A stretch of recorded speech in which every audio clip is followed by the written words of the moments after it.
There's a lot of questions on schools, so I'll try to condense and sort of compile these to sort of focus on two big issues that I see here. One is APS is focused on meeting the needs of the whole child.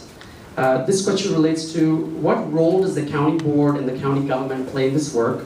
And related to that a little bit, what have you personally done or what are your views on Arlington schools and meeting this overcrowding capacity?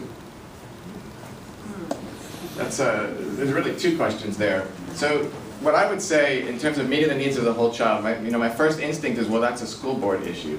But then actually I'm reminded of some of the work that I did with the board of Doorways for Women and Families and really focused on kids and the impact and understanding the intersection between our nonprofit communities and our schools community and how the well-being of a child doesn't disappear, knows no boundaries. It's important what's happening with that child, what kind of home environment they have, are they able to do homework, do they have a safe and stable environment?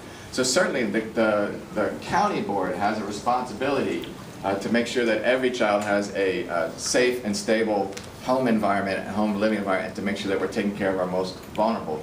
In terms of collaborating with the school board, and that's the key word, it's collaboration. I'm very proud to have the endorsement of two current school board members. Reed, I saw him here, thank you very much. I don't see James any longer. I'm proud to have their endorsement because I think that they understand and they know that I'm ready to roll up my sleeves and work with them to implement the community facility study so that we can collaborate to get out in front of the rising student enrollment. And we need a comprehensive plan for how we're going to get where we need to be in terms of capacity so that we stop doing the whack-a-mole approach where every time we come up with where to cite a school, we get all this angst in the community, and we need to be able to work together, and that's how we're going to solve it.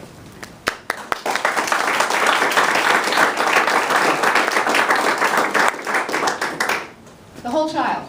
It's about community, isn't it? I mean, what's more important for us to be working on?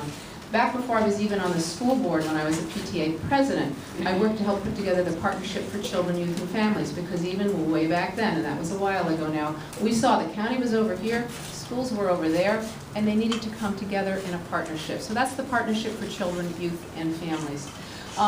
In my private life, I think as many of you know, I support Phoenix Bikes. Phoenix Bikes is an incredible organization that nominally, it's a bike shop, to repair a community bike shop, but what it really is it's about helping young people form their lives. It's a place for them to be, a place for them to learn how to run a bike shop, how to ride bikes, how to race, how to be an adult, and how to be part of this community and make them feel part of the community. So the whole child is very important. I know Emma's been working on that for some time, and I'm looking forward to more that we can do, and it really is supporting families and supporting children and finding many ways for them to connect with adults.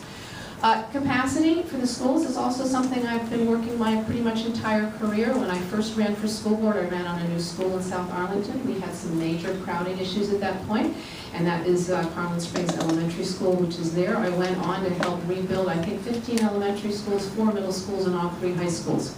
I've been bringing space on for our schools my entire 20 years here, and I'm continuing to do that. About a year ago, the school board wanted to move forward with the Thomas Jefferson School. I was the only vote to say move ahead for it.